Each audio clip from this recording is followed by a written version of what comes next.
శుభోదయం పిల్లలు, బాగున్నారా? అందరూ 6వ తరగతి ఉత్తీర్ణులై 7వ తరగతిలోకి ప్రవేశించారు. నా పేరు శారద. నేను మీకు తెలుగు బోధించే ఉపాధ్యాయురాలిని. 7వ తరగతిలో మొట్టమొదటి పాఠం స్త్రీలు పొంగిన జీవగడ్డ. మీరు చిన్నప్పటి నుంచి 1వ తరగతి నుంచి ప్రతి తరగతిలోనూ ఎన్నో దేశభక్తి గేయాలను నేర్చుకుని ఉంటారు.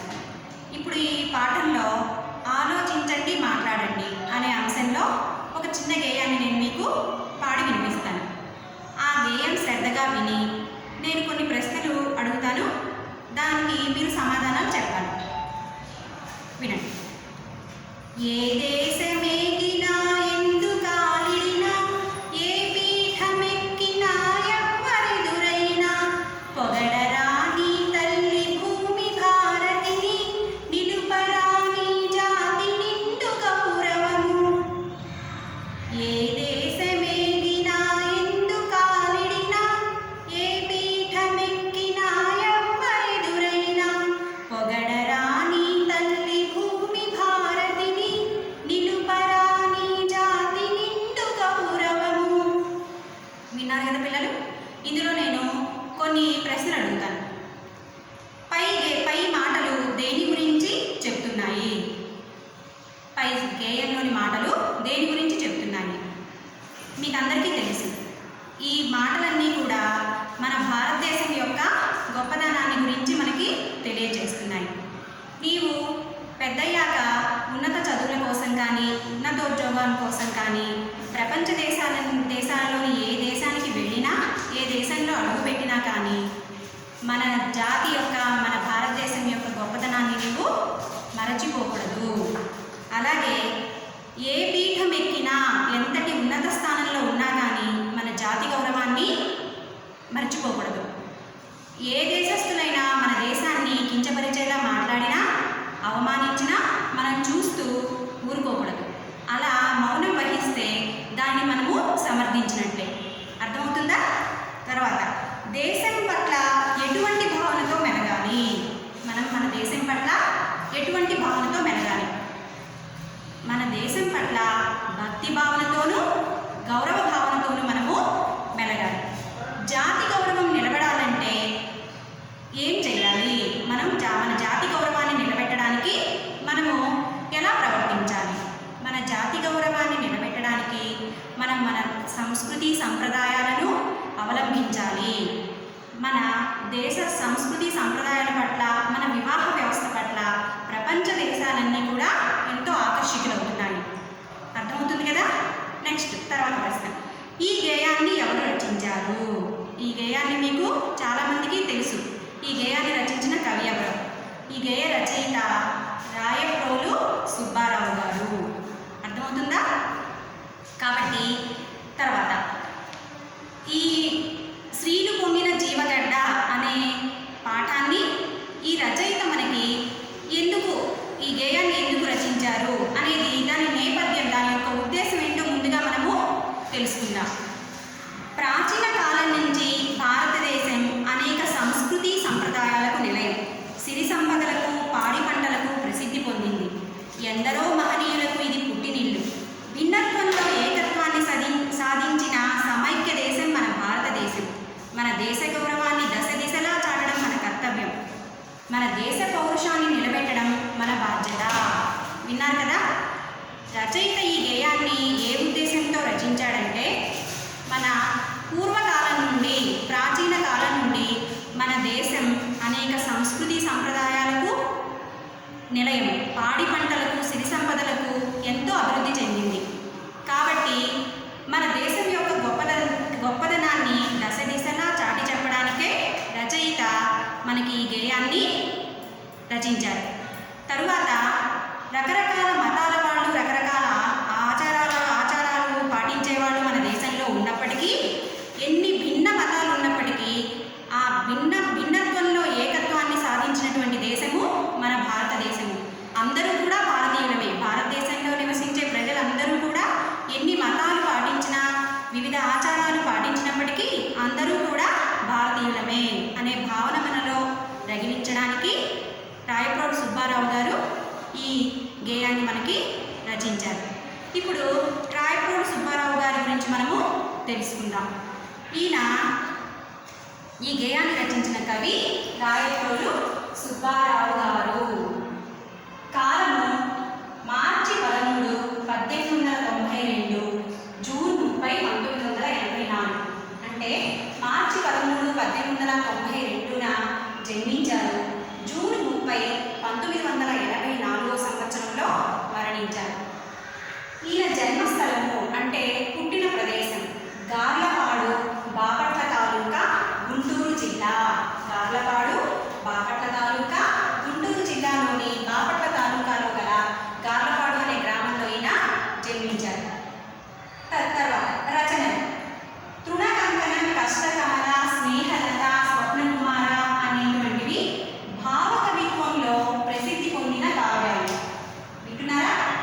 తృణకంకణం, కష్టకమల, స్నేహలత, స్వప్నకుమార అనే ఈ 4 భావకవిత్వంలో ప్రసిద్ధి పొందినటువంటి కావ్యాలు. ఆంధ్రావని, జడకుచ్చులు, వనమాల ప్రసిద్ధమైనటువంటి ఖండకావ్యాలు. ఆంధ్రావని, జడకుచ్చులు, వనమాల ఈ 3 ప్రసిద్ధమైనటువంటి రచనల్లో ఖండకావ్యాలు. రమ్యాలోకం, మాధురి దర్శనం పద్య రూపంలోని లక్షణ గ్రంథాలు. అర్థమవుతుందా? ఇంకోసారి చూడండి. కవి రాయప్రోలు సుబ్బారావు గారు. కాలం మార్చి 13, 1892, జూన్ 30, 1984.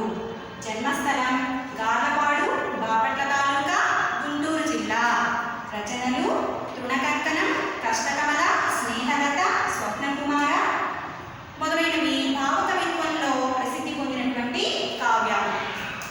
ఆంధ్రావని, జడకుచ్చులు, వనమాల మొదలైనవి ప్రసిద్ధమైన ఖండ కావ్యాలు. రమ్యాలోకం, మాధురి దర్శనం పద్య రూపంలోని లక్షణ గ్రంథాలు. అర్థమవుతుంది కదా విద్యార్థులు? ఇప్పుడు మీరు శ్రీలు పొంగిన జీవగడ్డ అని రాయప్రోలు సుబ్బారావు గారు రచించినటువంటి గేయంలోకి ప్రవేశిద్దాం. మొట్టమొదటగా గేయము అంటే ఏమిటి? గేయము అంటే మీకు పద్యాలు వేరు, గేయాలు వేరు. పద్యాలు ఛందోబద్ధ లక్షణాలతో, ఛందస్సుతో కూడుకుని ఉంటాయి. గేయంలో ఇవేవి ఉండవు. ఛందస్సుతో సంబంధం లేకుండా పాడుకోవడానికి వీలైనటువంటిదే గేయము. అర్థమవుతుందా? ఛందోబద్ధ లక్షణాలు లేకుండా, ఛందస్సుతో సంబంధం లేకుండా పాడుకోవడానికి వీలుగా ఉండేటువంటి దాన్నే గేయము అని అంటారు. ఈ ప్రక్రియలన్నీ మనకు 8వ తరగతి నుంచి మనకి వస్తాయి. చూడండి, ఇప్పుడు పాఠంలోకి వెళ్దాం. పిల్లలు చూడండి, ఇక్కడ రాయప్రోలు సుబ్బారావు గారి చిత్రపటం ఉంది. ఈయన రాయప్రోలు సుబ్బారావు గారు. చూస్తున్నారా? తర్వాత ఇక మనం గేయంలోకి వెళ్దాం. వినండి. శ్రీలు పొంగిన జీవగడ్డై, పాలు పారిన భాగ్యసీమై, వరలినది భరత ఖండము, భక్తి పాడర తమ్ముడా. శ్రీలు పొంగిన జీవగడ్డై, పాలు పారిన భాగ్యసీమై, వరలినది భరత ఖండము, భక్తి పాడర తమ్ముడా.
శ్రీలు పొంగిన జీవగడ్డై పాలు పారిన భాగ్యసీమై వరలినది భరతఖండము భక్తి పాడర తమ్ముడా.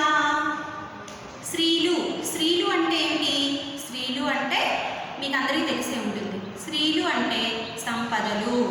పొంగిన అంటే పొరలిన, ఉప్పొంగిన. భరతఖండము అంటే మన జీవగడ్డ. మన జీవగడ్డ అంటే మన భారతదేశము. ఒకప్పుడు మన భారతదేశము సిరి సంపదలతో, పాడి పంటలతో తులతూగుతూ ఉండేది. అటువంటి సిరి సంపదలతో తులతూగిన మన భారతదేశాన్ని గురించి పాలు పారిన భాగ్యసీమయి అంటే పాడి పంటలతో అభివృద్ధి చెందిన మన భారతదేశం వరలినది భరతఖండము భక్తి పాడర తమ్ముడా.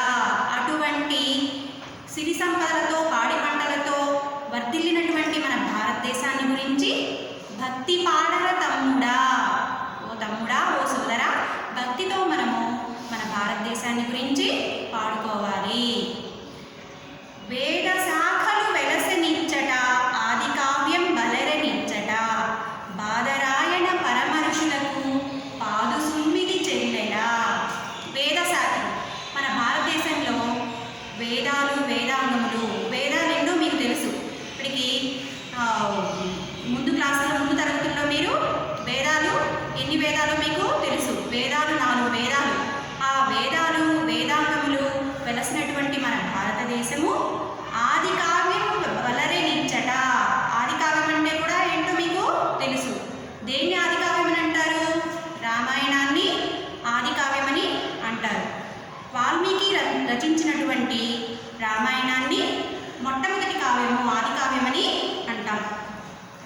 బాదరాయణ పరమ ఋషులకు. బాదరాయణుడు అంటే ఎవరు? వేదవ్యాసుడు. బాదరాయణుడు అంటే వేదవ్యాసుడు. ఆ వ్యాసుడు, వాల్మీకి వంటి గొప్ప గొప్ప ఋషిపుంగవులు ఉన్నటువంటి మన భారతదేశాన్ని గురించి ఎన్నో వేదాలు, వేదాంగములు, రామాయణ మహాభారతాలు, వాల్మీకి, వ్యాస మహర్షి వంటి గొప్ప గొప్ప ఋషిపుంగవులు పుట్టినటువంటి మన భారతదేశాన్ని గురించి మనము గొప్పగా పాడుకోవాలి. విపిన బంధుర వృక్షవాటిక ఉపనిషన్మధువులికి నిచ్చట విపుల తత్వము విస్తరించిన విమల తరమిది తమ్ముడా. విపినము అంటే విపినములు అంటే అడవులు. విపిన బంధుర వృక్షవాటిక. విపిన బంధుర అంటే దట్టమైన అడవులతో, దట్టమైన చెట్లతో కూడినటువంటి అడవులు, అరణ్యాలు మన భారతదేశంలో గొప్ప గొప్ప ఔషధ మూలికలు, ఎన్నో ఔషధ గుణాలు కలిగినటువంటి చెట్లతో కూడిన మహారణ్యాలు ఎన్నో మన భారతదేశంలో ఉన్నాయి. ఉపనిషన్మధు ఒలికి నిచ్చట. ఉపనిషత్తులు అనేటువంటి తేనెను, మధురమైన తేనెను అందించినటువంటి గొప్ప గొప్ప కవులు కూడా మన దేశంలో ఉన్నారు. విపుల తత్వము విస్తరించిన విమల తలమిదే తమ్ముడా. నిర్మలమైనటువంటి ఈ ప్రదేశంలో ఎంతో తత్వజ్ఞానము, విస్తారమైనటువంటి తత్వజ్ఞానం కలిగినటువంటి గొప్ప గొప్ప వ్యక్తులు మన భారతదేశంలో జన్మించారు. సూత్రయుగముల శుద్ధ వాసన క్షాత్రయుగముల శౌర్య చండిమ చిత్రదాస్యము చరిత్ర చెరగిపోయెను చెల్లెలా. సూత్రయుగము అంటే నీతి ధర్మాలు బోధించేటువంటి గ్రంథాలు వెలువడినటువంటి యుగాన్ని సూత్రయుగము అంటారు. అటువంటి యుగాల శుద్ధ వాసన, ఇక్కడ వాసన అంటే పరిమళము, శుద్ధ వాసన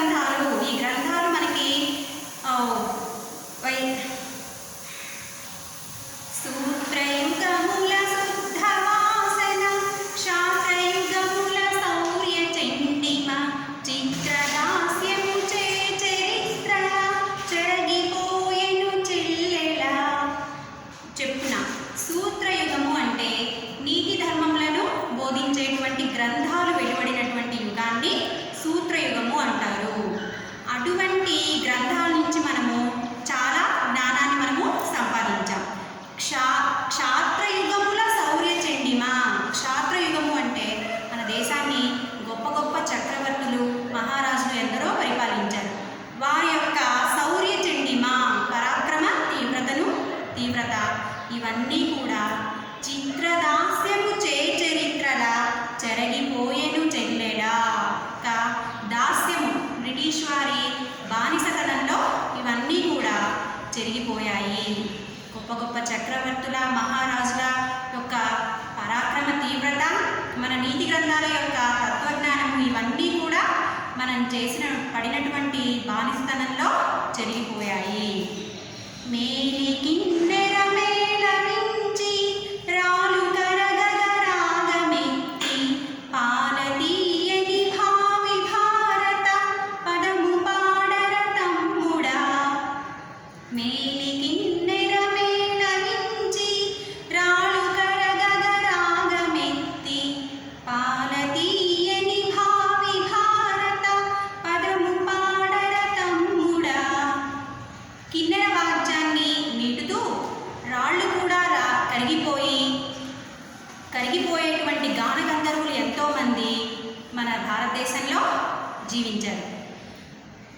పాలతీయని భావి భారత పదము పాడర తమ్ముడా. అటువంటి పాలవలే తీయనైనటువంటి మన భారతదేశాన్ని కీర్తిస్తూ, మన భారతదేశం యొక్క గొప్పతనాన్ని కీర్తిస్తూ పదాలుగా పాటలుగా మనము గేయాలుగా పాడుకోవాలి. ఓ సోదరా, మన భారతదేశం యొక్క గొప్పతనాన్ని గురించి దశ దిశలా నువ్వు ప్రపంచ దేశాల్లో ఏ దేశంలో అడుగుడినా కానీ మన దేశం యొక్క ఖ్యాతిని గొప్పతనాన్ని ఎవరైనా కించపరిచేలా అవమానపరిచేలా ప్రవర్తిస్తే నువ్వు చూస్తూ మౌనం వహించి ఊరుకోకూడదు. అలా ఊరుకుంటే మనం మన దేశాన్ని అవమానపరిచినట్లే, ఆ మాటల్ని మనము సమర్థించినట్లే. మౌనం అర్ధంగీకారం అంటారు. మనం మౌనంగా ఉంటే వారి ఎదుటి వారి మాటలకి మనము ఒప్పుకున్నట్లే. అర్థమవుతుంది కదా? మీరు ఇప్పటి నుంచి మీలో మన దేశం పట్ల భక్తిని గౌరవాన్ని పెంచుకొని మన దేశ గొప్పతనాన్ని దశ దిశలా మీరు చాటి చెప్పాలి. గేయమంతా విన్నారు కదమ్మా పిల్లలు. ఇప్పుడు గేయంలోని కొన్ని కఠిన పదాలకు అర్థాలు మనం ఇక్కడ చూద్దాం. చూడండి. స్త్రీలు అంటే సంపదలు. స్త్రీలు సంపదలు. పొంగిన ఉప్పొంగిన. పొంగిన అంటే ఉప్పొంగిన అని అర్థం. వరవినది వర్ధిల్లినది. విపినము అడవి. విపినము అంటే అడవులు. దానికే వనాలు అరణ్యాలు అని కూడా ఇంకా పేర్లు ఉన్నాయి. బంధుర అంటే దట్టమైన. బంధుర అంటే దట్టమైనటువంటి గొప్ప గొప్ప మహారణ్యాలు ఎన్నో మన దేశంలో ఉన్నాయని కూడా దాని అర్థం. విపుల విస్తారమైన. తత్వము తత్వజ్ఞానం. మన నీతి గ్రంథాలు మనకి బోధించినటువంటి తత్వజ్ఞానము. శౌర్య చెండిమ. శౌర్యము అంటే పరాక్రమము. శౌర్య చెండిమ అంటే పరాక్రమ తీవ్రత. దాస్యము బానిసత్వము. దాస్యము అంటే బానిసతనము లేదా బానిసత్వము అని మనకి అర్థం ఉంది. మేలి. మేలు అంటే మంచి. మేలి అంటే శ్రేష్టమైన. మేలి అంటే శ్రేష్టమైన అని అర్థం. మేళవించి జతపరచి. మేళవించి అంటే జతపరిచి అని అర్థం. నవరసములు. నవ అంటే 9. మనకి నవరసాలు అనేవి ఉన్నాయి. అందులో ఏమిటంటే కరుణ రసంతో కూడినటువంటి మొదలైన 9 రసములు అని అర్థం. అందులో బాధాకరము, జుగుప్స, శృంగారము ఇటువంటి అన్ని రసాలు 9 కలిపి నవరసములు అని అంటారు. నెక్స్ట్ చిగురు పలుకులు. చిగురు అంటే చిగురు, లేత చిగురు అని. చిగురు పలుకులు అంటే చిగుళ్ళ వంటి మెత్తటి మాటలు అని అర్థం. చిగురు పలుకులు అంటే చిగుళ్ళ వంటి మెత్తటి మాటలు. ఇంకోసారి చూడండి.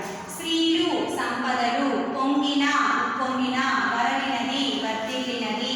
విపినము అడవి. బంధుర దట్టమైన. విపుల విస్తారమైన. తత్వము తత్వజ్ఞానము. శౌర్య చెండిమ పరాక్రమ తీవ్రత. దాస్యము బానిసత్వము. మేలి శ్రేష్టమైన. మేళవించి జతపరిచి. నవరసములు కరుణరసము మొదలైన 9 రసములు. చిగురు పలుకులు చిగుళ్ళ వంటి మెత్తటి మాటలు. ఈ అర్థాలు విన్నారు కదా. ఇప్పుడు మీరు 1 నుంచి 7 వరకు ఉన్నటువంటి ఈ కఠిన పదాలకు అర్థాన్ని మీరు ఒక్కొక్కటి 3 సార్లు మీ ఇంటి పని పుస్తకంలో రాయండి. ఈ రాసిన వల్ల మీకు ఈ అర్థాలకు కఠిన పదాలకు అర్థాలు తెలుస్తాయి. అదేవిధంగా అక్షర దోషాలు లేకుండా రాయడం అనేది మీకు అలవాటు అవుతుంది. వింటున్నారు కదా? ఇది ఇంటి పని 1 నుంచి 7 వరకు 1 నుంచి 7 వరకు ఉన్నటువంటి ఈ అర్థాన్ని మీరు ఇంటి పని పుస్తకంలో ఒక్కొక్కటి 3 సార్లు రాయడం. తర్వాత ఈ కవి పరిచయం ఇచ్చాం రాయటోలు సుబ్బారావు గారి గురించి. అది కూడా మీరు చదువుకొని చూడకుండా ఒక 2 సార్లు మీ ఇంటి పని పుస్తకంలో రాయండి. అర్థమవుతుందా? అన్నీ క్లియర్గా ఏ రోజు ఆ రోజు నేర్చుకుంటే మీకు ఒకేసారి కష్టం కాకుండా సులువుగా ఉంటుంది.